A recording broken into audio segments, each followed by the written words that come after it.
इस कार्यक्रम के पुण्यार्चक हैं बापू साहेब कमल पाटिल पुणे, हेमंत सुचेता लट्ठे बेलगांव, अभिषेक परिमा, सोहम लट्ठे पूर्वा और Abhishek Jain USA, firm Girnar alloys private limited Belgaum.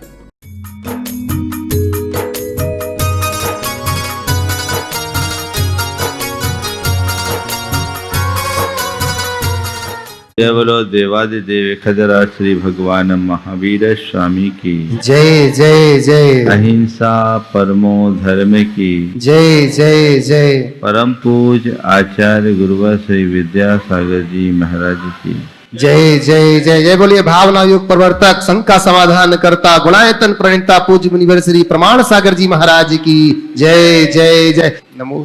गृहिणी घर की संचालिका है। घर की सारी व्यवस्थाएं गृहिणी के ऊपर अवलंबित होती है।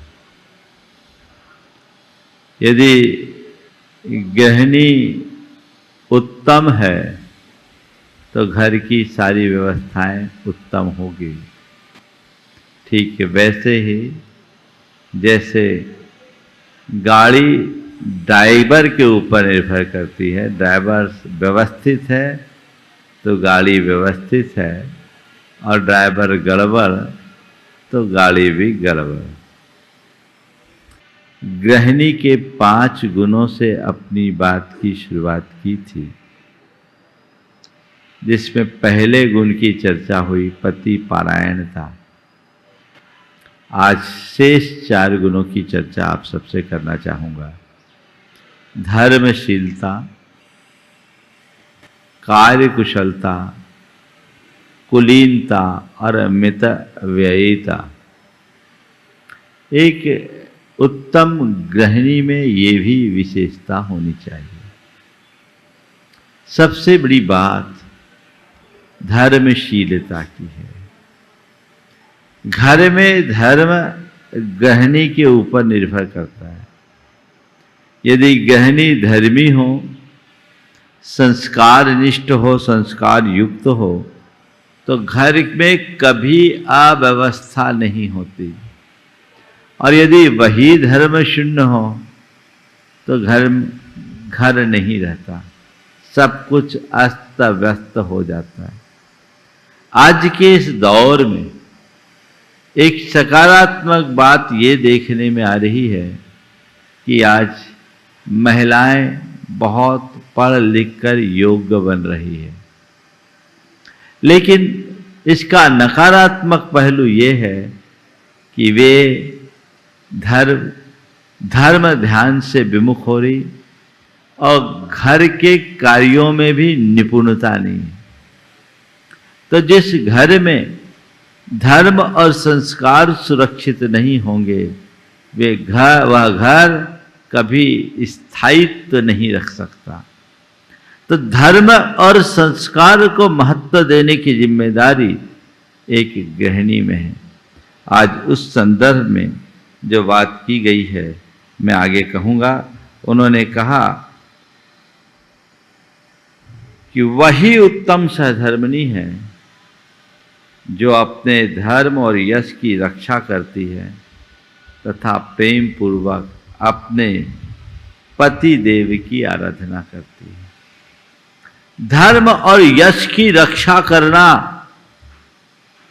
जिम्मेदारी है।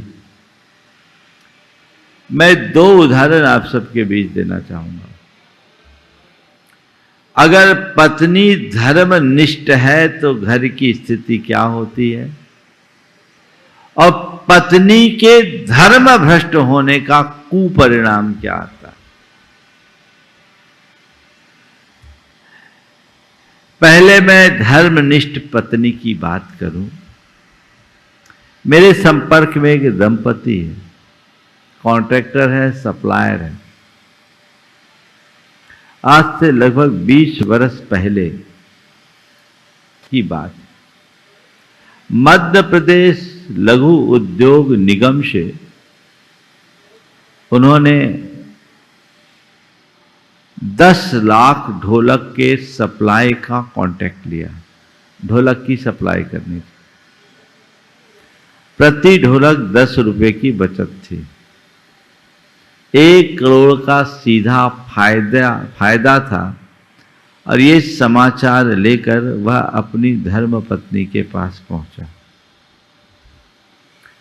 धर्मपत्नी को बताया कि देख, आज ये ऑर्डर मिला है और ये सारा काम हमें 20 दिन में करना है।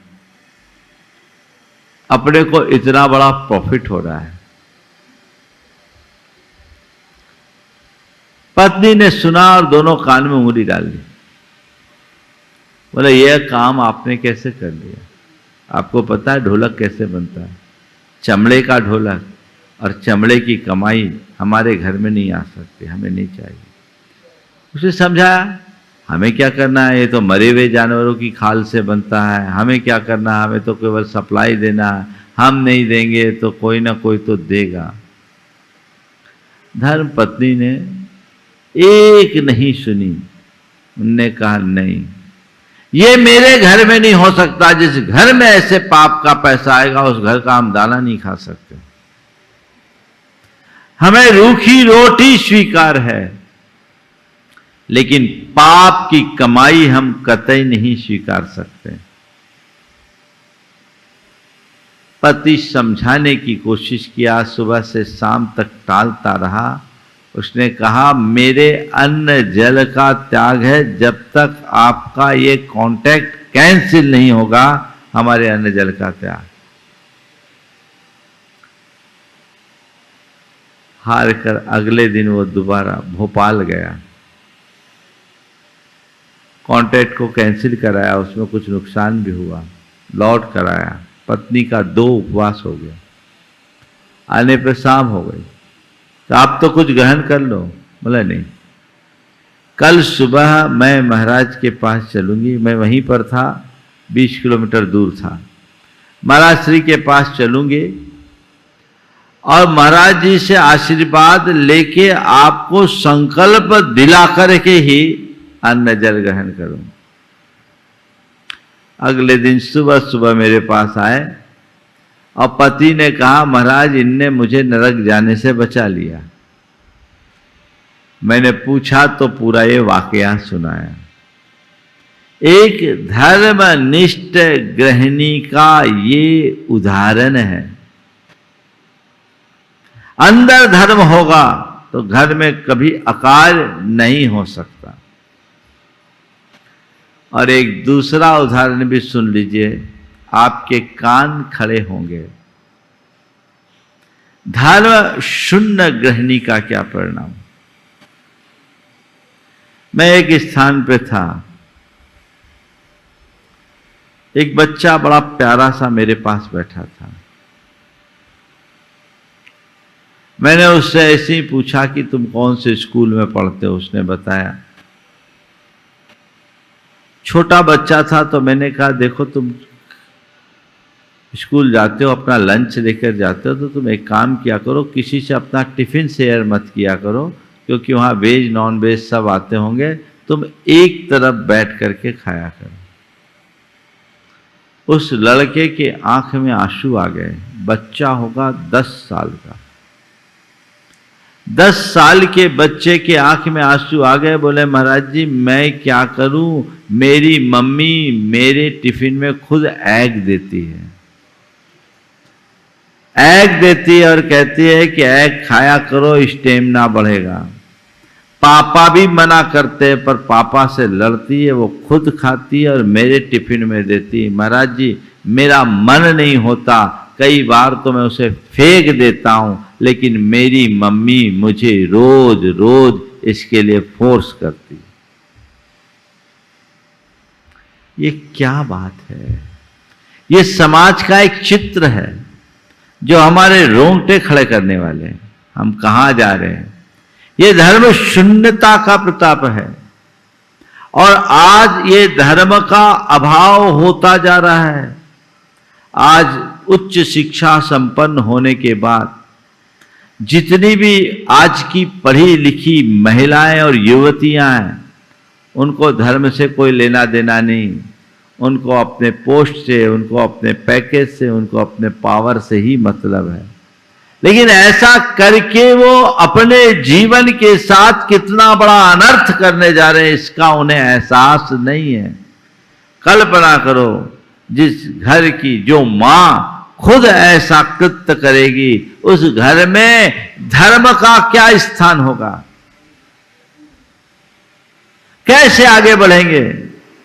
पहले संयुक्त परिवार था, लोग एक दूसरे के साथ रहते थे और घर परिवार में ही एक दूसरे से देखकर समझकर हमें अपनी सारी रीतियां नीतियां समझ में आ जाती थी, संस्कार मिल जाते थे। अब एकल परिवार है, सब न्यूक्लियर फैमिली है और केवल पति पत्नी को, उनको भी घर परिवार से दूर रहना है, उनको कुछ अता पता नहीं और बचपन से ही उनकी पढ़ाई बाहर हो रही है या घर पर भी है तो केवल पढ़ाई पढ़ाई पढ़ाई पर बात है, संस्कारों की तरफ कोई ध्यान नहीं। तो वो कल अगर कोई गृहिणी बनेगी तो हम उससे संस्कारों की क्या अपेक्षा रखेंगे? उसके हृदय में धर्म के अंकुर कैसे फूटेंगे? इस पर ध्यान देना चाहिए। और भी विडंबना है आज तो, लोग विवाह आदि का प्रस्ताव जब लेकर जाते हैं ना तो डिग्री देखते हैं, पैकेज देखते हैं, धार्मिकता नहीं देखते हैं। बल्कि कई लोगों ने तो अनुभव ये सुनाया है कि उनका धार्मिक होना उनके लिए कठिनाई का कारण बन जाता है। अरे लड़का धार्मिक है, लड़की ज्यादा धार्मिक है, हमारे यहां कैसे निभेगी? ऐसे अधर्मी पापियों का उद्धार कैसे होगा, जिसे हमें सर्वोच्च प्राथमिकता देनी चाहिए? आज लोग उसे ही नकारने लगे हैं, तो उसका परिणाम भी सबके सामने है। सब अंदर से टूट रहे हैं, अंदर से टूट रहे हैं। अगर धर्म संस्कार से युक्त कोई लड़की होगी तो वो कैसी भी प्रतिकूल परिस्थिति होगी सबको झेल लेगी। कल ही एक युवती मेरे पास आई, उसका विवाह हो गया, कई दिनों से उसका पति उसे लेने नहीं आ रहा है, वो अपने माँ बाप के ही पास है।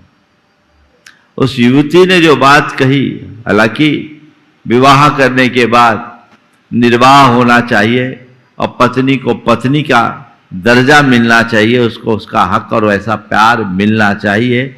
मैं इस बात के सख्त खिलाफ हूं कि विवाह हो और उसके बाद लोगों में किसी भी कोई भी निमित्त बनाकर उसे छोड़ने की बात की जाए।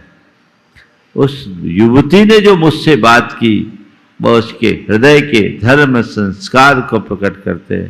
बोले महाराज जी, आप तो आशीर्वाद दीजिए कि मेरा संबल बना रहे और मैं अंजना सती के आदर्शों पर चल सकूं। मुझे न मेरे पति से शिकायत है न मेरे ससुराल से शिकायत है, मैं तो अपने कर्मों को दोष दे रही हूं और मुझे लगता है आज नहीं कल मेरा कर्म कटेगा। और सोच महाराज, मैं ये भी सोचती हूं कि चलो इस निमित्त से मैं कम से कम अपने सील के पालन में तो अडिग बनी हुई हूं। ये एक धर्म संपन्न युवती का ही उदाहरण है, आदर्श है। दूसरी हो तो छट्टी का दूध याद करा दे, आदमी का तेल निकाल दे, और ऐसे भी बहुत सारे प्रकरण हैं। फर्जी प्रकरण भी फर्जी मुकदमे में फंसा करके लोगों को उलझा दिया जाता है। तो मैं आप सबसे केवल ये कहना चाहूंगा, एकमात्र धर्म ही ऐसा आधार है जो हमें हर अर्थ में संभाल सकता है।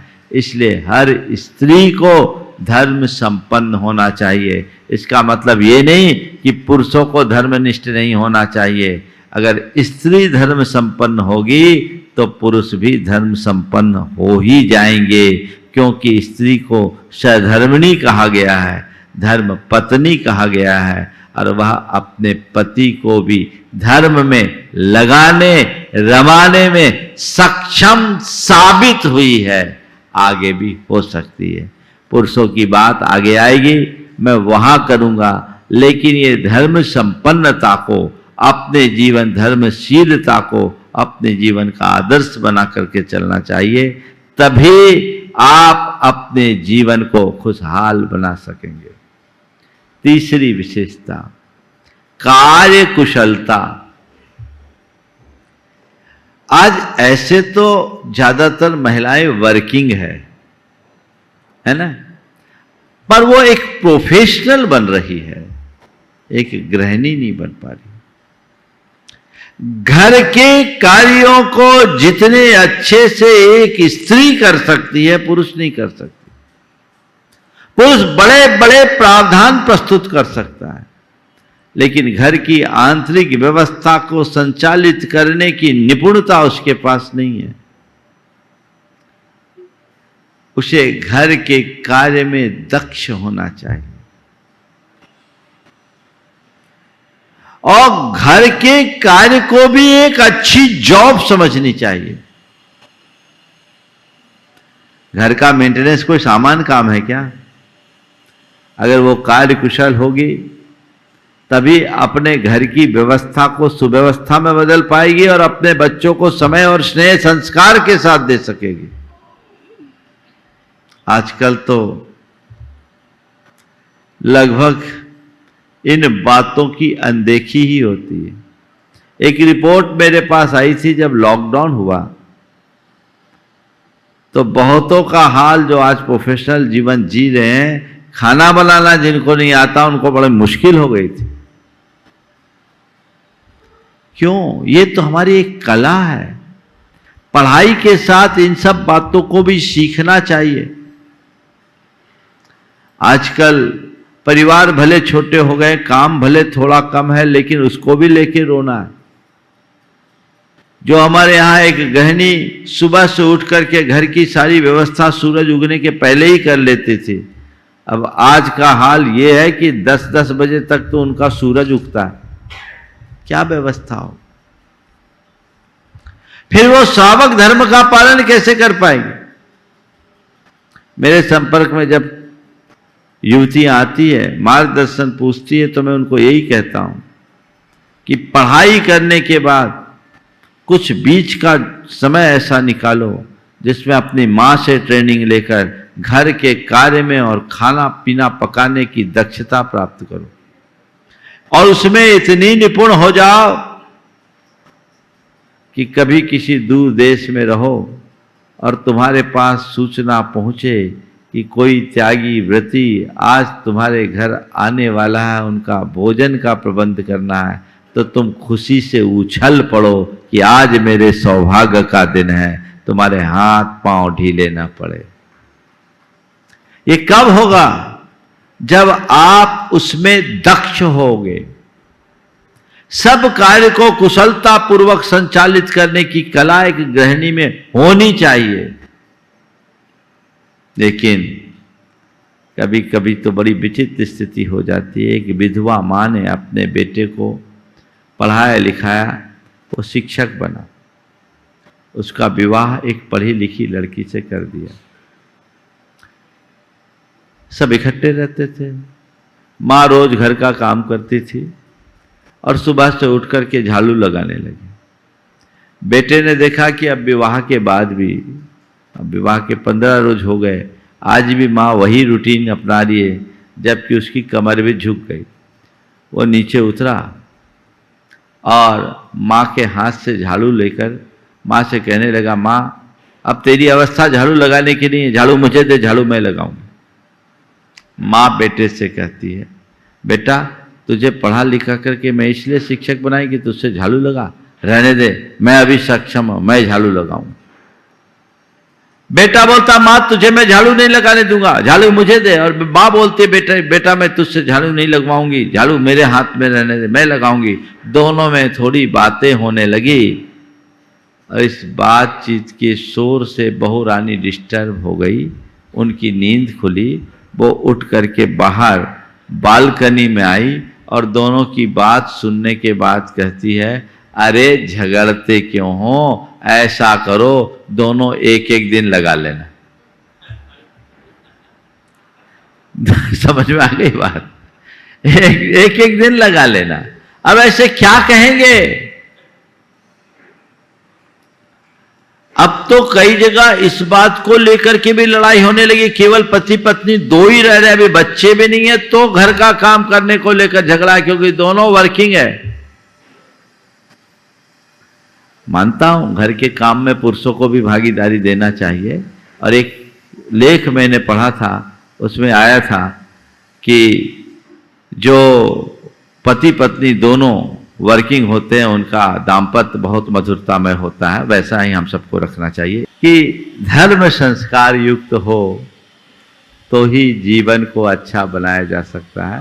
कार्य कुशलता होनी चाहिए, कार्यों में तत्परता होनी चाहिए, उसमें किसी प्रकार की कमी नहीं। मैं ये कह रहा था कि पति पत्नी दोनों अगर घर के खाना बनाने में सहयोगी बनते हैं तो उनके दाम्पत्य जीवन में मधुरता होती है, ये होना चाहिए। लेकिन उन्हें ये बात समझना चाहिए कि मेरी जिम्मेदारी क्या है, पहले घर की व्यवस्था को अच्छी बनाएं, तभी बाहर की व्यवस्था के विषय में कुछ सोचना चाहिए। मित व्ययिता, मितव्ययिता, कुलीनता और मित व्ययिता। अब चलिए पहले कुलीनता की बात करता हूं। एक गृहिणी में कुलीनता के संस्कार होने चाहिए। उन्हें अपनी लज्जा और मर्यादा का सदैव ध्यान रखना चाहिए।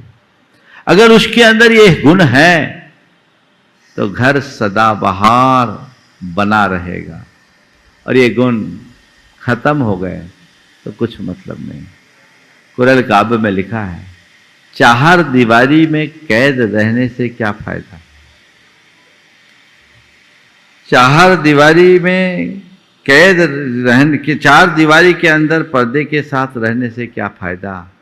स्त्री का सबसे बड़ा कवच तो उसकी लज्जा और मर्यादा है। वो होनी चाहिए जिसमें तुम्हारी मर्यादा सुरक्षित हो। आज इसकी घोर उपेक्षा होने लगी है, और इसकी शुरुआत तो विवाह के पहले से हो जाती है, जब प्री वेडिंग शूटिंग होती है और महिला संगीतों में उसका खुला प्रदर्शन होता है, तो ये हमारी मर्यादाओं का चीरहनन होता है। और एक बार ये खत्म हो गए तो फिर संस्कार कहां बचेंगे। कुलीनता एक बहुत बड़ा शब्द है जो हमारे आचार विचार व्यवहार और रीति रिवाजों की सुरक्षा करता है, उसका नाम है कुलीनता।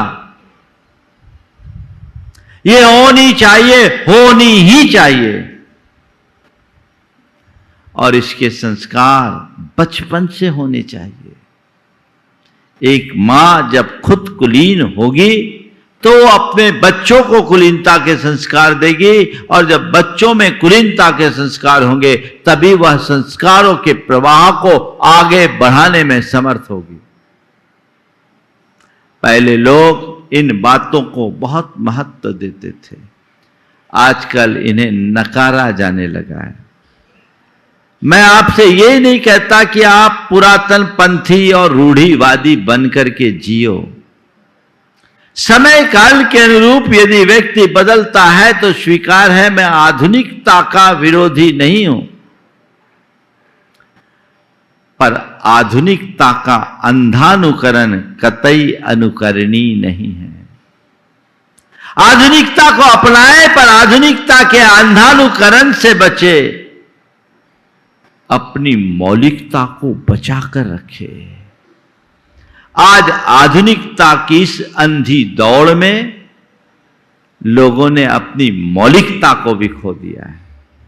मौलिकता को बचा के रखना हमारी सबसे बड़ी जिम्मेदारी है, और वो जिम्मेदारी अपना करके हमें आगे बढ़ना है। धीरे धीरे आगे बढ़ने की कोशिश करनी चाहिए। तो ये कुलीनता के संस्कार एक स्त्री के अंदर जब प्रकट होते हैं तो उस घर में हमेशा लज्जा और मर्यादा कायम होती है, उस घर में धर्म और संस्कार की अनुगूंज होती है। ये प्रयास होना चाहिए।